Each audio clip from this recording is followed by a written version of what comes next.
actually a sentence. Not a great sentence, it's very short, but it's still a sentence. Subject, verb. Next one, whenever. Whenever. Francisco? No. Whenever I see her, I say hello. Oh, that's really nice. Whenever I see her, I say hello. That's awesome. That means you're very polite. Here's why. Whenever is a little different from when. When we use whenever, we're basically saying every time. Every time. When we use when, does it mean every time? No. No. No. Whenever is giving a little more information to say that this always happens. Let's say I burp a lot. Burp! Excuse me. Every time I burp, you are going to say, or go what? So I'm going to burp and you laugh. Burp! Whenever the teacher burps, the students laugh. Whenever the teacher burps. Okay, this is saying I do it a lot, right? Right. Yeah. I don't like that. I prefer you to use when the teacher burps, because that means she doesn't do it all the time. Right? Who wants a rude teacher? Can you imagine that? All right, read the next one. Every time I say here, I say hello. Has the same meaning. So every time and whenever have the same meaning. Again, avoid repetition. We have choices. I can say every time when I say this. Every time I. You can't use, okay, did you hear her question? She wanted to know, can you say this? Every time when I see her.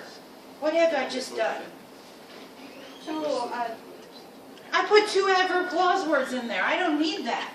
That is incorrect. We only need one. We just need one. And it's confusing. If you say every time, you're saying every time, and then you throw when. Oh, wait a minute, that's not every time. Which one do we want? Okay, we got to keep that in mind. Let's read W. Can I say, I see her whenever I say hello? Say that again. Whenever. Can put in the middle. And then? You mean at the end? Yeah. Yes. So I say hello whenever I see her. Yeah. Absolutely. All of these, Muhammad, all of them can be moved. Be careful of saying in the middle. Be careful. We're going to be looking at adjective clauses. They come in the middle. But an adverb clause either comes at the beginning or at the end. And you're thinking middle because the word, the adverb clause word starts in the middle, but it's actually at the end of the sentence, this whole clause. So I want you to think beginning or end. Okay? I said W, but actually we're on the last ones. The last ones are just of note. Okay, so let's just take a look at all of these. Who wants to read X for me? Young, I haven't heard from you yet. The first time that I went to New York, I went to Oakland. All right. We have used these kinds of words as transitions before in writing, yeah? The first time, the second, third.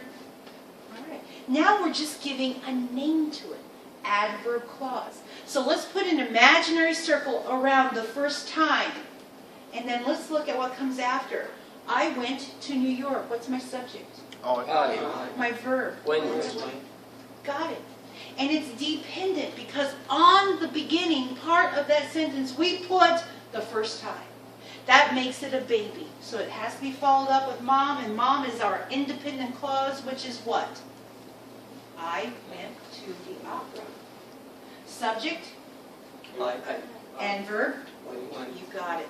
And next one, why? Check now. I saw two plays the last time I went to New York. I saw two plays. That's our independent clause. Mom is standing there.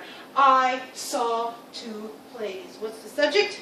And the verb? So, Exactly. Now let's put an imaginary circle around the last time. Because those are our adverb clause words. And we're left with, I went to New York. What's my subject, Abdurrahman? I. And my verb, Mustafa? So? what? Went. Yeah, Oh, I went. Mhm. And then they're just going to give us more examples. We don't have to read all these. The next time, the last time, the first time, first, second, third, fourth. All of these are showing us an adverb clause. But remember, here's the key, guys. In an adverb clause, any kind of clause, you're going to have subjects and verbs. Make sure you have those, all right? Let's practice some of these. Let's go over here. We're on page